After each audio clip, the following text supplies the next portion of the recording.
আচ্ছা আমাকে এটা বলো যে হিন্দু মুসলিম নির্বিশেষে সমগ্র ভারতে বাঙালিকে বাংলাদেশী তকমা দিয়ে নির্যাতন এই পর্দার আড়ালে এটা বলো, পশ্চিমবঙ্গ কি দ্বিতীয় আসাম হতে চলেছে? আমাকে আর একটা প্রশ্নের উত্তর দাও, পশ্চিমবঙ্গে বাঙালি হিন্দুদের ভবিষ্যৎ। পশ্চিমবঙ্গে বাঙালি মুসলমান থাকবে। এর যে মূল বিষয়, আমার সাথে সরাসরি রয়েছে প্রসেনজিৎ, তার থেকে বাংলা ও বাঙালির বিষয় নিয়ে কিছু জানবো। নমস্কার।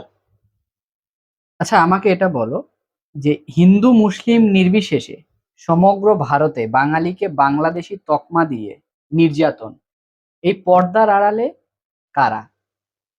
হিন্দু মুসলিম নির্বিশেষে যে বাঙালিকে সমগ্র ভারতে নির্যাতন করা হচ্ছে তার পর্দার আড়ালে রয়েছে যে তোমার বাঙালি বিদ্বেষী, যে তোমার অহিন্দিভাষী, যে হিন্দিদের দাসত্ব করা ওরা রয়েছে।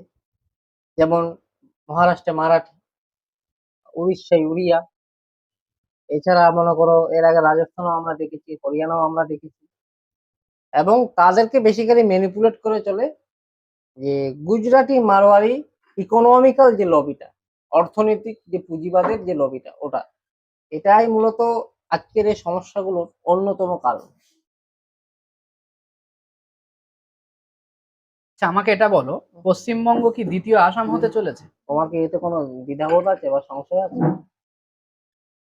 তার অন্যতম উদাহরণ হচ্ছে আসামে মুসলমানদের যে জনসংখ্যা এবং বাঙালি হিন্দুর অ্যাবভ যে জনসংখ্যা, তা তো এখান থেকে অনেক কম হলেও যদি পার্সেন্টেজ ওয়াইজ আমি ধরি মোটামুটি প্রায় কাছাকাছি।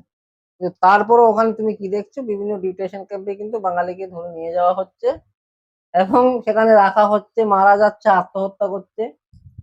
তোমার ওই ওদের যে নাগরিকপঞ্জি করা হয়েছিল বেশিরভাগই তো বাদ গেছিল বাঙালি নিয়ে। তো আসামের যা ভবিষ্যৎ, আসামের যা অতীত, পশ্চিম বাংলারই সেটা ভবিষ্যৎ। তার অন্যতম কারণ হচ্ছে এখানে লিডারশিপ সেভাবে নেই যে তারা এই জিনিসটাকে রুখে দাঁড়াবে। আমাকে আর একটা প্রশ্নের উত্তর দাও, পশ্চিমবঙ্গে বাঙালি হিন্দুদের ভবিষ্যৎ কি?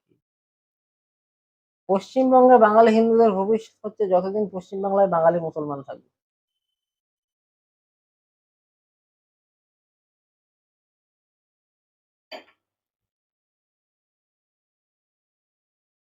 কি বললে বিষয়টা? মানে পশ্চিমবাংলা বাঙালি হিন্দুদের ভবিষ্যৎ কি? হ্যাঁ, যতদিন পশ্চিমবাংলা বাঙালি মুসলমান থাকবে। মানে তুমি বলতে চাইছো যে পশ্চিমবাংলায় যতদিন মুসলমান আছে ততদিন বাঙালি হিন্দুদের ভবিষ্যৎ আছে, তাই বাঙালি তো? হিন্দু আর বাঙালি আছে কোথায়? সব থেকে বড় একটা প্রশ্ন। তুমি যদি লক্ষ্য করো কলকাতা শহরতলির ভালো ভালো বাঙালি কিন্তু সারনেম যাদের রয়েছে তারাও হিন্দিতে কথা বলতে স্বাচ্ছন্দ্য বোধ বেশি করে। তাহলে পশ্চিমবঙ্গের বাঙালি মুসলমানদের ভবিষ্যৎ কি দাঁড়াবে? পশ্চিমবঙ্গের বাঙালি মুসলমানদের ভবিষ্যৎ হচ্ছে অনেকটা যে ছুরির ফলার উপর দিয়ে হেঁটে যাওয়ার ভবিষ্যৎ। এটা সমাধান কি হতে পারে? এর সমাধান একটাই, হয় মেনে নাও, না হলে বৃহত্তর সংগ্রামের জন্য তৈরি হও। তো এত বছর তো বাঙালি নির্যাতন হয়নি, তাহলে এখন হচ্ছে কেন? তোমাকে বুঝতে হবে পৃথিবীতে সবকিছু নির্ভর করে সংখ্যার উপর।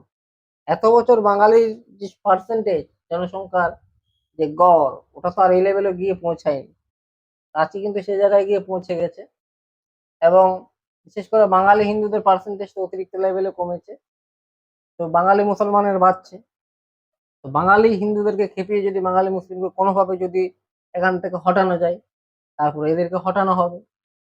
এটাই হচ্ছে মূলত মূল কারণ থিওরিটিকে। তাহলে ভারতবর্ষে বাঙালিদের মানে বাঙালিরা কি শেষ হয়ে যাবে? এতে তো কোনো দ্বিতীয় দ্বিধাবোধ নেই। ভারতবর্ষের বাঙালি যদি শেষ না হয় তাহলে এটা অসত্য হয়ে যাবে যে পার্সেন্টেজ চলছে। কারণ 1947-এ যে পার্সেন্টেজটা 78% ছিল, আজকের দিনে দাঁড়িয়ে সেটা 50%। কোন জাদু মন্ত্রের বলে হয়েছে। এবং যেভাবে নন বেঙ্গলি লোক এখানে ঢুকে ক্যাপচারিং করছে, তো সে জায়গায় দাঁড়িয়ে তো তোমার মনে হচ্ছে ভবিষ্যতে পশ্চিমবাংলায় বাঙালি হিন্দুর জাতীয়তা ঠিক করবে কোনো নন বেঙ্গলি ক্যাডার? আদৌ সে পশ্চিমবাংলার বাসিন্দা কিনা? এখন ভারতে বাঙালিদের করণীয় কি? ভারতে বাঙালিদের করণীয় যেটা, সেটা হচ্ছে কি নিজেদের সামগ্রিকভাবে সেভাবে তৈরি করে তোলা। এবং যেহেতু তারা বলছে আমরা বাংলাদেশী, এটা তো তারা আজকে অস্বীকার করছে, কিন্তু তারা কি এটা জানে রবীন্দ্রনাথ ঠাকুরও লিখেছিলেন আজই বাংলাদেশের হৃদয় হতে কখনো আপন। তার মানে কি তিনিও কোনো একটা জায়গায় নিজেকে বাংলাদেশীই ভাবছেন। হ্যাঁ, পশ্চিম বাংলায় যত মানুষ রয়েছে তারা সবাই বাংলাদেশ, ইভেন আমিও।